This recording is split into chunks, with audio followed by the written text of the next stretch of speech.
अस्सलाम वालेकुम रहमतुल्लाह। मैं उमर शरीफ बात कर रहा हूँ।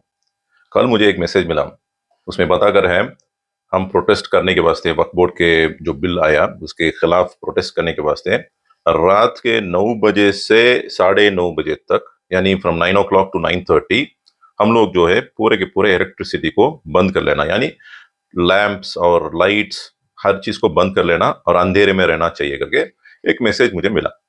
तो मैंने इसको थोड़ा गौर से समझने के लिए कोशिश किया। ये एक इदारे की तरफ से आकर है, उनका नाम सभी लेना नहीं चाह रहा हूँ, मगर उनका मकसद ये रहा कि कैसे तो भी एक अमन के जरिए से कुछ मैसेज देना करके उनके सोच है।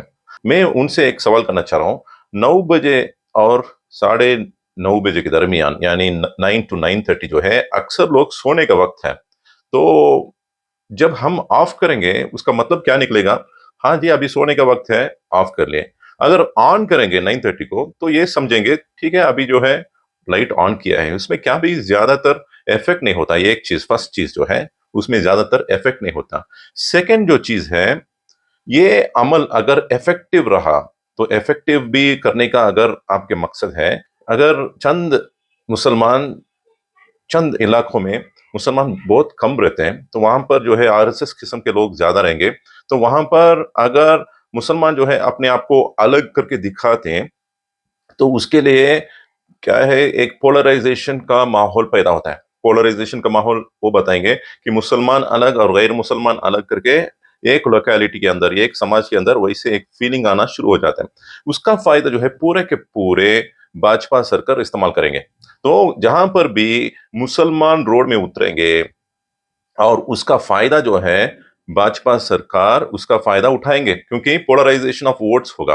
देखिए, जब भी मुसलमान अलग बनकर प्रोटेस्ट के शक्ल में आगे बढ़ेंगे उस टाइम में जो है पॉलिटिकली हमारे एडवर्स इफेक्ट्स होता है, यानी हमारे बहुत नुकसान होता है सियासत में। तो ये समझना चाहिए। अभी फिलहाल जो है पहलगाम में जो हादसा होकर है उसके खिलाफ मुसलमान आगे बढ़कर ये बताना पड़ेगा हमारे इस काम से बहुत सदमा पहुंचा है। ये जो भी आतंकवादी लोग हैं वो हमारे रिप्रेजेंटेटिव्स नहीं है करके हम ऐलान ऐसा करना पड़ेगा तो पब्लिक को समझ में आएगी कि मुसलमान जो है ऐसे कामों को साथ नहीं देते। तो दिस इज वेरी इंपॉर्टेंट। अब फिलहाल ये काम करना पड़ेगा। तो मैं गुजारिश करता हूं सब मुसलमानों भाइयों से, आप लोग जो है जो कदम उठाना चाहेंगे सोच समझ कर कदम उठाइए। और ये जो काम है इससे फायदा भी नहीं है, मगर इफेक्टिव हुआ तो नुकसान होता है। अगर आपको फायदा ही होना चाहिए तो आप क्या करना पड़ेगा, आपको जितना भी क्लॉसेस, यानी हमारे दीन से अगर कुछ भी टकराव हो रहा है तो आप क्या करना पड़ेगा, कोर्ट केस है, आप जो है कोर्ट के जरिए से आप जो है फाइल कर सकते हैं और लड़ सकते हैं कोर्ट के जरिए से। और अगर आपको जो है इंसाफ चाहिए तो यही तरीका है, कोर्ट के जरिए से ही होना चाहिए, क्योंकि ये ऑलरेडी एक कॉन्स्टिट्यूशनल प्रोसेस से पास होकर है, यानी दोनों हाउसेस में, लोकसभा और राज्यसभा में भी पास हुआ, 2/3 मेजॉरिटी दिखाया गया। और उसके अलावा प्रेसिडेंट के एसेंट, कबूलियत भी उनको मिल गया।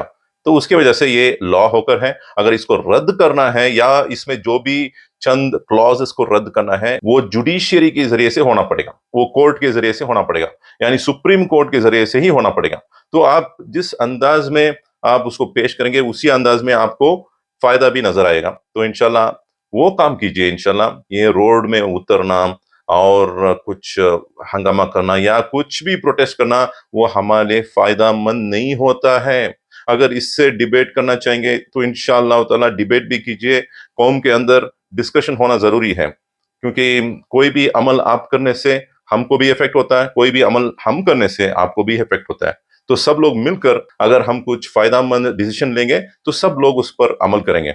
अगर आपको कुछ भी एक अवेयरनेस पैदा करना चाह रहे हैं तो आप क्या करना पड़ेगा, वक्फ बोर्ड के बारे में जो भी इस्लाम के तालीमात है और जो भी वक्फ के लैंड के बारे में तालीमात है उसके मुताबिक से हम कैसा इसको इस्तेमाल करना है और उससे कैसा कौम को और देश को फायदा पहुंचाना है, उसके बारे में आप अगर वीडियोस बनाएंगे और लोगों तक पहुंचाएंगे और उसी तरह हम अप्लाई भी करेंगे, अमल भी करेंगे, तो लोग जो है उसको तारीफ भी करेंगे। तो इंशाल्लाह यही बात से मेरे बात को खत्म करूंगा। अस्सलाम वालेकुम रहमतुल्लाह।